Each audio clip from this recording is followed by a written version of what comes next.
कोई भी बात सुन लेते हैं तो घबराहट एकदम से हो जाती है, या रात को जब उठते हैं कई बार तो ऐसा लगता है कि जैसे धड़कन गले में धड़क रही है, एकदम से पैल्पिटेशन, घबराहट, कोई झगड़े की स्थिति हो गई या झगड़े की स्थिति बन गई तो भी बहुत ज़्यादा घबराहट, पैल्पिटेशन होने लगती है। अगर ऐसा आपके साथ हो रहा है तो आज की वीडियो आप लोगों को अंत तक देखनी चाहिए कि ऐसा बेहतरीन कॉम्बिनेशन बताने वाला हूँ जिसको कुछ दिन अगर आप यूज़ कर लेते हैं तो इस स्थिति से बहुत जल्दी बाहर आ जाएंगे और आपका हार्ट और दिमाग का जो कोऑर्डिनेशन है वो बहुत प्रॉपर तरीके से बैलेंस हो जाएगा। एकदम मजबूत स्थिति में आपका हार्ट जो है वो पहुँच जाता है। तो चलिए इस वीडियो को स्टार्ट करते हैं।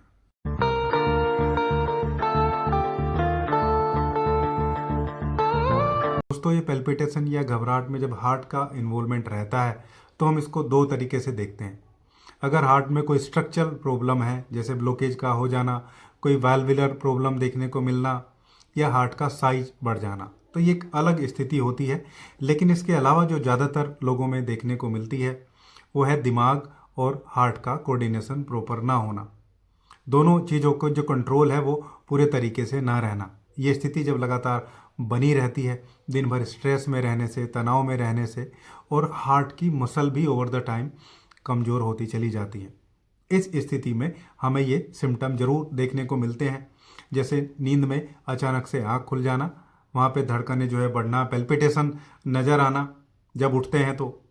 इसके साथ चेस्ट में टाइटनेस नज़र आती है, जैसे कोई बैंड बांध दिया गया हो।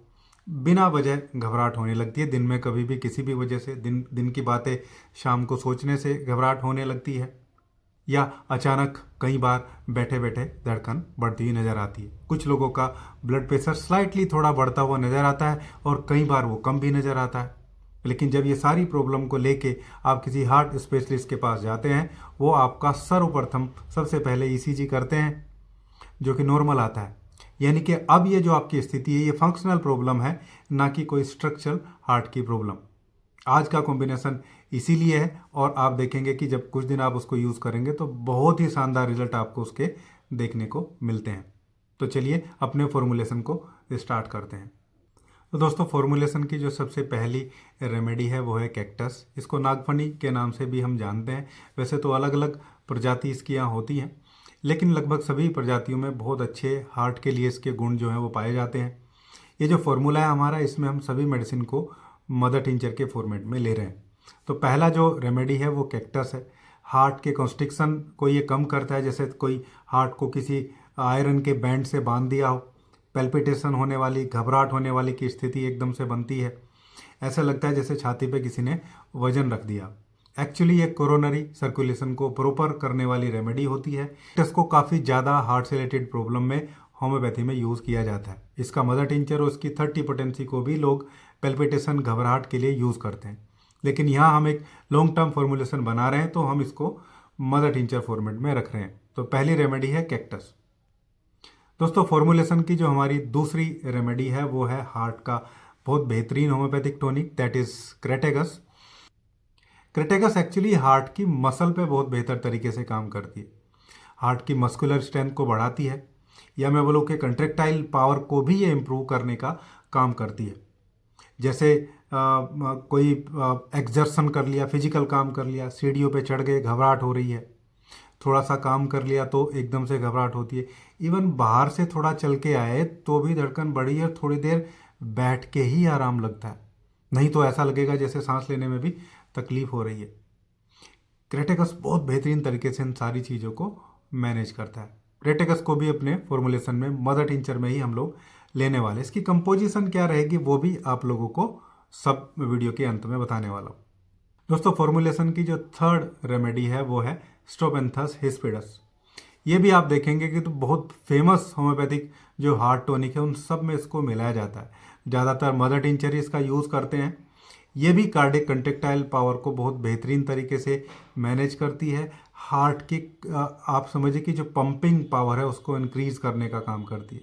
ट्रैकीकार्डिया, एंग्जाइटी, स्ट्रेस की वजह से होने वाली घबराहट, पल्स बहुत ज़्यादा रैपिडली और इरेगुलर तरीके से बिहेव करती हैं। हार्ट ऐसा लगता है कि जैसे रनिंग कर रहा हो, दौड़ रहा हो, ऐसी स्थिति में स्टोपेंथस हिस्पिडस बहुत बढ़िया रहती है। इवन ये ब्लॉकेज को कम करने का काम भी करती है। बहुत बढ़िया रेमेडी है। इसको भी मदर टिंचर फॉर्मेट में हम अपने कॉम्बिनेशन में लेने वाले हैं।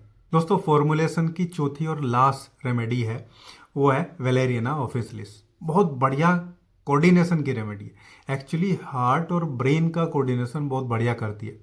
जैसे क्रिकेट में माना जाता है ना, हैंड आई कॉम्बिनेशन बहुत बढ़िया, इवन हैंड और लेग या आई और लेग कॉम्बिनेशन बहुत बढ़िया होता है, तो बहुत अच्छी बैटिंग वो बैट्समैन करता है। एक्चुअली ब्रेन और आपके हार्ट का या नर्वस सिस्टम और आपके हार्ट का कोऑर्डिनेशन भी इतना ही बेहतरीन होना चाहिए। ये उसको बेहतर करती है। कई बार एंग्जाइटी की वजह से या कोई ज़्यादा सोच लेने की वजह से जो कोऑर्डिनेशन खराब होता है लोगों का, एंग्जाइटी होने लगती है, ब्लड प्रेशर कई बार थोड़ा सा स्लाइटली बढ़ा हुआ लगता है 10-15 पॉइंट, और कई बार 10-15 पॉइंट वो डाउन नज़र आता है। ऐसा लगता है कई बार कि कुछ चक्कर जैसी स्थिति भी बन रही है, थोड़े थोड़े चक्कर आ रहे हैं, थोड़ा थोड़ा घबराहट हो रही है, थोड़ी पेल्पिटेशन नज़र आ रही है। बहुत बेहतरीन तरीके से वेलेरियाना ऑफिसिलिस ये रेमेडी काम करती है, यानी कि सेंट्रल नर्वस सिस्टम और हार्ट के कोऑर्डिनेशन को मैनेज करती है। इसको भी मदर टिंचर फॉर्मेट में ही हम अपने फॉर्मूले में ले रहे हैं। दोस्तों ये तो एक कॉम्बिनेशन जो हमें बनाना है, और एक गोल्डन रेमेडी रात के टाइम आपको लेनी है, वो भी आपको बताऊंगा। पहले सुनिए कि इस कॉम्बिनेशन को बनाना कैसे। दोस्तों इस कॉम्बिनेशन में आपको जो पहली हमारी रेमेडी थी, जो कैक्टस मैंने आपको बताया था, वो आपको 25 ml के 25 ml जो है वो रखना है मदर टिंचर। दूसरी जो रेमेडी है वो क्रेटेगस थी, उसको आपको 30 ml रखना है, उसको थोड़ा सा ज़्यादा बाकी रेमेडी से हम रखने वाले। जो थर्ड रेमेडी हमारी स्टोपेंथस हिस्पिडस थी, उसको थोड़ा सा कम रखेंगे, लगभग 20 ml के आसपास हम रखने वाले। वेलेरियाना ऑफिसिलिस को भी हम थोड़ा सा कम ही रखेंगे, लगभग 20 ml इसको रखेंगे, यानी कि क्रेटेगस को थोड़ा ज़्यादा रखना है, उससे थोड़ा कम कैक्टस को, और बाकी दोनों रेमेडी को 20-20 ml हम रखने वाले। इस तरीके से ये हमारा लगभग 80-90 ml, 100 ml से थोड़ा कम बनेगा, इतना कॉम्बिनेशन बन जाएगा। अब बात करते हैं कि इसको लेना कैसे। देखिए अगर आपको बिल्कुल प्रॉब्लम चल रही है, फंक्शनल प्रॉब्लम आपके साथ में देखने को मिल रही है, तो आपके लिए बहुत बेहतरीन कॉम्बिनेशन है। आपको इसकी लगभग 10 से 12 बूंदें दिन में 3 बार खाना खाने के आधा घंटा पहले लेना चाहिए, लगभग 1 कप गुनगुने पानी में डाल के। जब आप लगातार ऐसा करते हैं तो 3 से 4 दिन में ही आपकी ये समस्या में आपको मार्जिनल इम्पैक्ट नज़र आने लगता है। लेकिन इसको लॉन्ग टर्म लगभग 2 से 3 महीने आपको लगातार यूज़ करना चाहिए। ये मैं पहले बोलता हूँ, होम्योपैथिक मेडिसिन आप यूज़ कर रहे हैं, आपको पहले 15 दिन में कोई इम्पैक्ट, कोई फ़र्क, या ज़्यादा से ज़्यादा अगर आप मदर टिंचर ले रहे हैं 1 महीने में आपको नज़र आता है, तो आप उसको कंटिन्यू करिए। अच्छा, वो जो गोल्डन और लास्ट रेमेडी मैं आपको बता रहा था, वो है कालीफोस। कालीफोस 6x पोटेंसी की 4 गोली आपको रात को सोने से लगभग 30-40 मिनट पहले या 1 घंटा पहले आपको ज़रूर मुंह में डाल के चूसनी चाहिए। दिन भर की थकान की वजह से, दिन भर मेंटल एग्जॉस्शन की वजह से, या दिन भर की बातें याद आती हैं उसकी वजह से, पेल्पिटेशन है, घबराहट है, नींद नहीं आ रही है, बहुत बेहतरीन तरीके से ये रेमेडी मैनेज करती है। 4 गोली सोने से 1 घंटा पहले मुंह में डाल के चूस लीजिए। चाहे तो 1 कप गुनगुना पानी पी सकते हैं, नहीं तो अगर आप चाहें तो ऐसे ही उसको चूस के और सो जाइए। आपकी नींद की क्वालिटी बढ़ेगी और आपकी पेल्पिटेशन में भी ये राहत देती है। दोस्तों ये थी आज की वीडियो, बहुत बेहतरीन कॉम्बिनेशन जो पेल्पिटेशन, आपके नर्वस सिस्टम और हार्ट के कोऑर्डिनेशन को बैलेंस कर दी है। उम्मीद करता हूँ वीडियो आप लोग को अच्छा लगा होगा। वीडियो अच्छा लगा तो लाइक करिएगा, शेयर करिएगा और चैनल को सब्सक्राइब जरूर करिएगा। Thank you.